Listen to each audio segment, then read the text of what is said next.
Yes, hello guys, welcome to another video. Today I'm going to be talking about 5 things you should know before sitting for the FIFA Agent Exam. As you know, the FIFA Agent Exam this time is once a year. It's not more like twice a year. The time I wrote it was like twice a year. So if you made a mistake and failed, you could come back and write the next year. But now this time is almost like it's just once a year. So it's more challenging than how it used to be. So pay attention, and if you have a pen and paper, then we can look at some things, some little bit of tips that we can give you so that you can try to write the exam and pass. So the first thing before going for the FIFA Agent Exam, I'll tell you that the exam is a structural exam, 20 multiple choice questions. Yeah, and before I continue, most of you guys trying to write the exam who have been contacting me. I'm trying to give you a little bit of tips here before I'll be hosting a course on this, as most of you guys know. But yeah, it's the thing. So it's a 20, we have 20 multiple choice questions.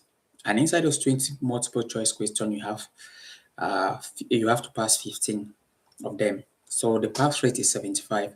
And even at that 75 that you pass, within you have to pass all complete, which means if they give you if you have an answer, a question with with 3 answers to choose, and you choose, let's say 2, right? And then you fail the one, then you fail that answer, you fail that question completely. So you need to be very careful. Patience and understanding is one of the most important thing in the exam. So just the exam also is not, I see a lot of people asking me question, can you cram? No, you cannot. The exam is very hard to cram things, because the exam is more of something that you have to read and really understand this, how it goes. So if you cram, then you're going to be in difficult situation. So you cannot cram the things and one right. So as I said, 20 multiple choice question, you have to pass 15. Then the next thing I will look at is you have to look at RSTP. The RSTP carries around 30% of the question. So you have to be very aware that this is a structural exam. So before you enter that hall writing the exam, or before you sit on your laptop writing the exam, you should be able to know the RSTP to your fingertips. So that's very important as well. So the next thing I also look at is the FIFA agent regulation, the FIFA agent regulation. So that carries 40% of the questions. So if you sum that up, you have RSTP 30% and FIFA agent regulation 40%. That's already 70%. If you can know those two, then you take 5% from somewhere, from the questions they're going to ask, which means you're already getting 75%. But of course, we all know that you cannot really know the RSTP and the football agent regulation completely without maybe failing one or whatsoever might happen. So you have to always be focused on trying to get the best out of yourself. So in that case, it's always good to read and try to capitalize on a lot of details you have read. So that's why I say it's a structural exam. If you do your best, you're going to pass. A lot of people who were listening to me last year came and wrote a lot of congratulation message to me, thanking me on LinkedIn, and where I'm always delivering messages or delivering content as well. That thanks for the YouTube videos I was doing and everything. I helped them in course wise, everything. They passed the exam. So it can also be now your turn if you're writing the exam. So if you follow all these tips I'm giving here, you're going to probably make it with the course I'm trying to open up. So you have to be keen and focused. And as I said before, the exam is once a year. So if you don't get it this year, you're going to wait for another year. So it's about you preparing very well to try to pass the exam good, let me say, with so that you can start your agency. Okay, that's the next. So those are three things I gave you. So let's look at, so what is concerned when I talk of RSTP. So if we talk of RSTP, is we're talking about like transfers. When we talk of players transfer, we talk of contract, we talk of training compensation, we talk of solidarity mechanism. So all these things fall under RSTP, which are football, which you cover them in the FIFA agent exam. So these are things, the little details you have to prepare. Then the next thing I also like to talk of is your time management. Before you get into the exam hall, you have to try to practice, because the exam is 60 minutes.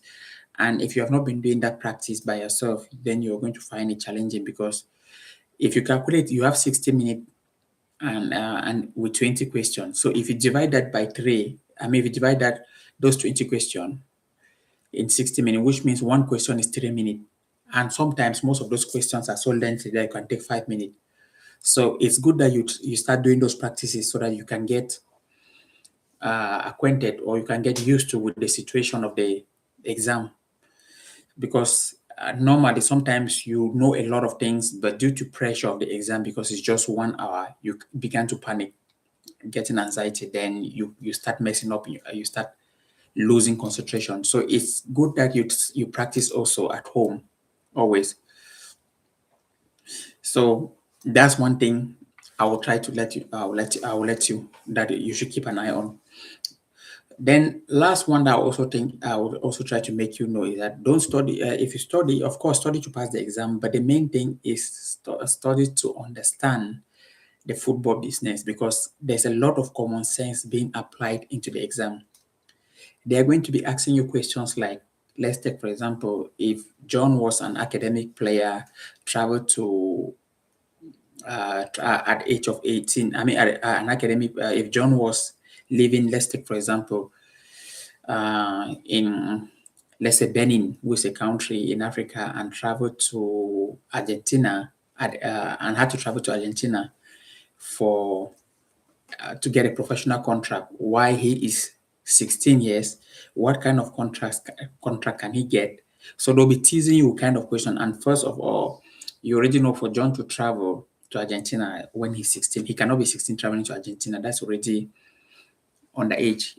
Not for him to travel to Argentina, he must be 18 years. So you must have to pay keen attention to all those things, and you have to read and know certain things, that for someone to leave certain continent to travel to others, you have to meet certain age criteria.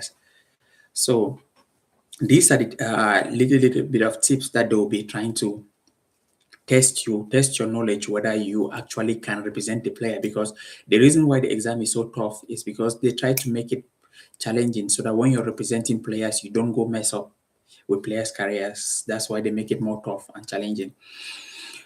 Okay, that was it for the tips. And for those of you who have been contacting me, try to leave me a message. And for those of you who have my email, also leave me a message, and I will be making a waiting list.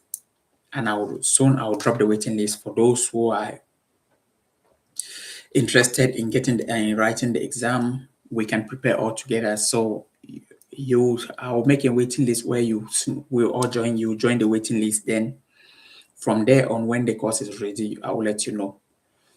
Okay.